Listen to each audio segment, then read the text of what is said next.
To help myself immediately fall asleep, I imagine my body laying there in a third-person perspective.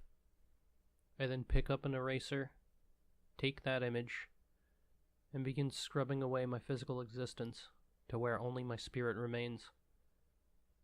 This comforts me immensely. The physical gravitation towards people, the attachment toward being alive, the comfort that physicality brings for me are all wiped away and washed as I begin scrubbing with my eraser. I start scrubbing away at my feet as I can feel my mind racing towards other thoughts. Start scrubbing up my legs to where only my upper torso remains, scrubbing more with the eraser until I finally find my head only remains, and scrub that away. Often, I fall asleep by this time. It calms me more than music, more than thinking of a person whom I love greatly. It comforts me more than anything. Attachment plagues me, patterns haunt me. Dreams and nightmares, though often structured and intentional, seem to question the patterns. I often wake up thinking that I didn't want said patterns to have such control over me.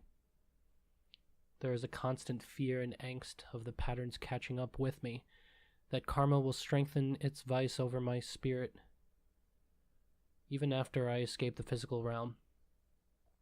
These attachments, these patterns, these external forces have begun motivating me, but only just recently have they started this newfound pattern. Like all things, beings, places, time feels to wear down on my spirit quickly. I seem to have less kinetic energy as my friction takes course. I do my best to strengthen and straighten my posture, but errors find their way into my spirit once again. These errors and inconsistencies enjoy questioning my mentality. Old demons, old spirits, present themselves as saints once again. And I wonder, what if?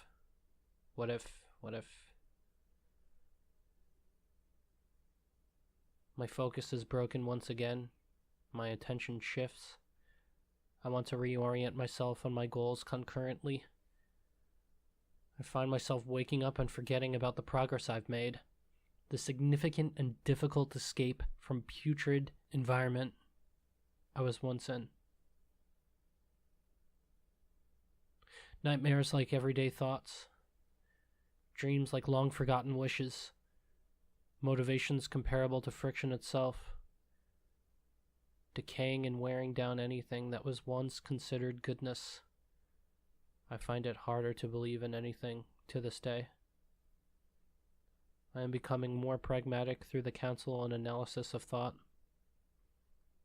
It's becoming harder to stay on task to a goal that is so transparent and distant. My consistency was shortly seen.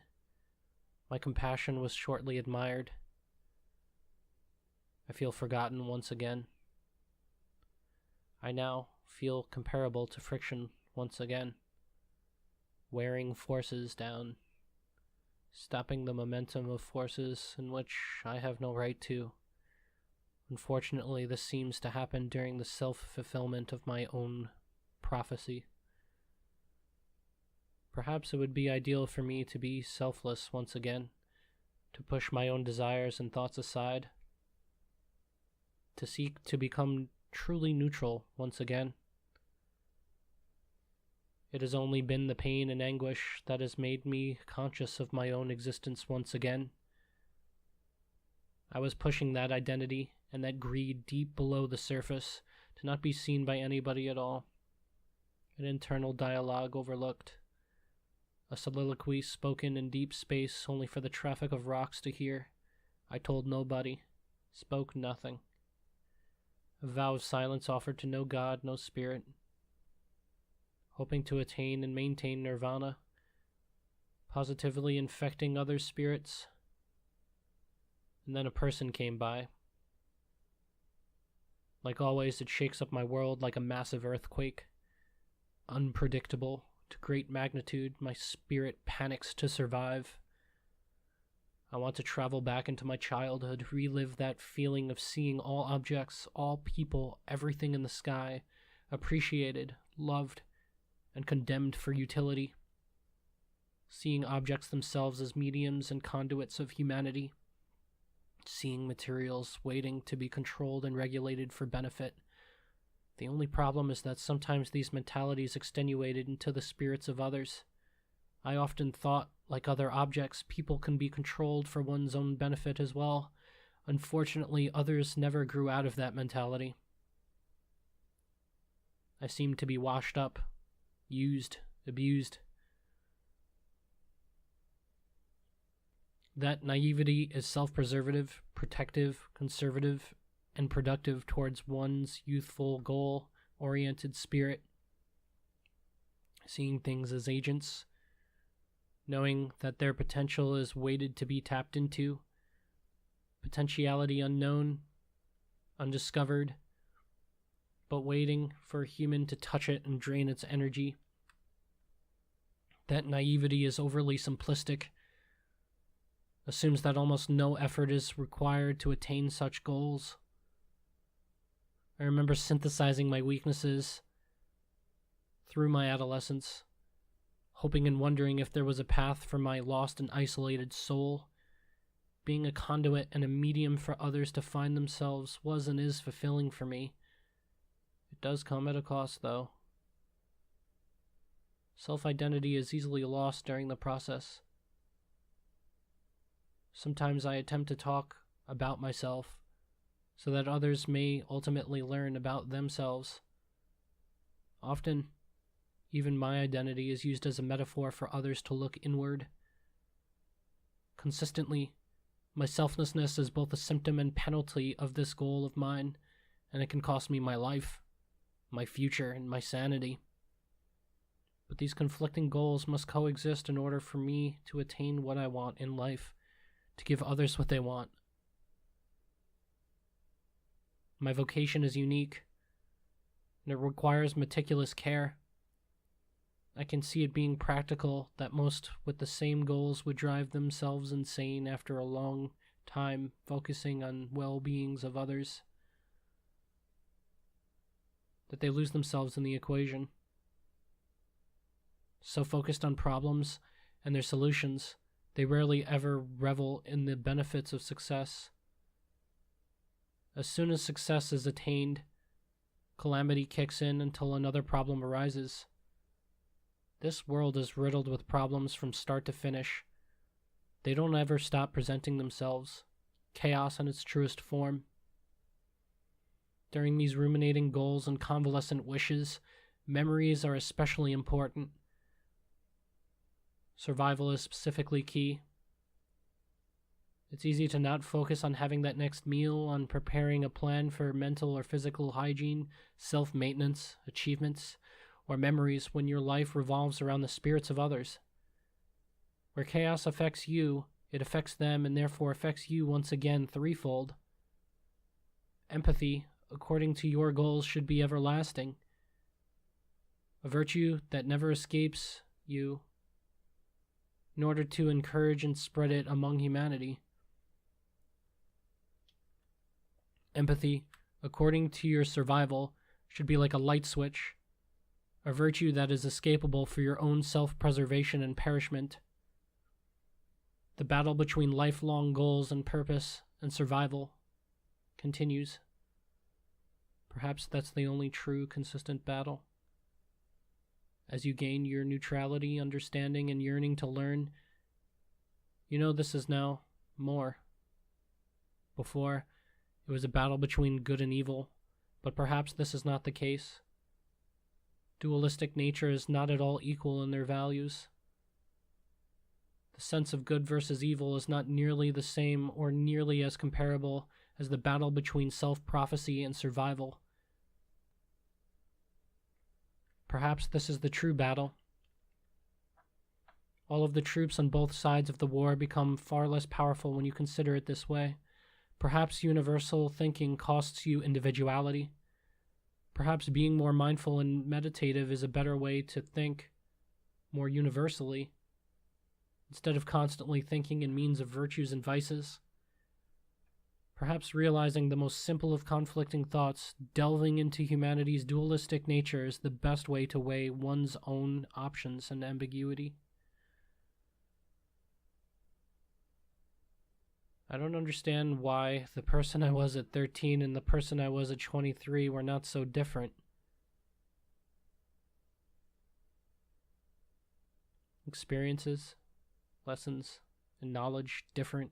Perhaps yes indeed, but the virtues, goals, and wants were exactly the same. I wondered to myself how these goals would have shifted if I lived in another place, surrounded by different people. Would I have been the same?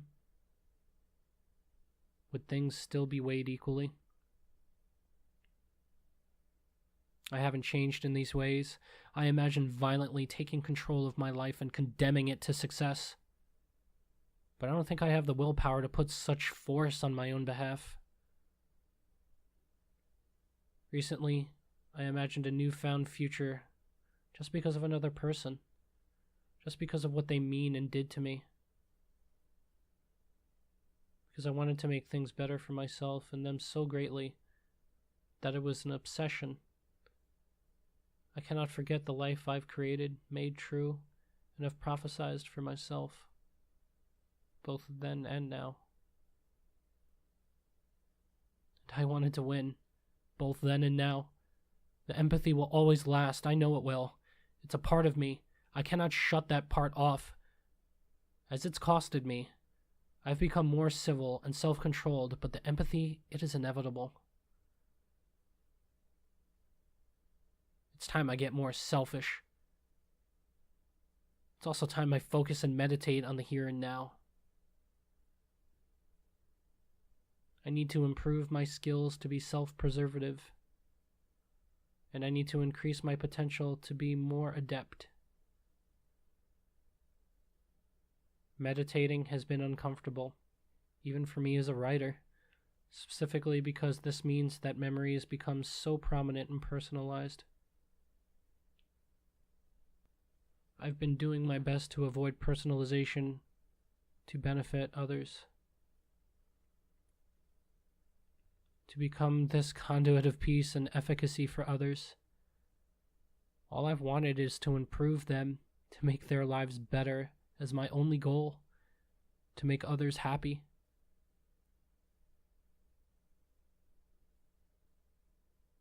I realized more and more, similar to the laws of conservation, I'm simply giving my positive energy to others and wondering why I feel a void of demotivation and nightmarish anguish.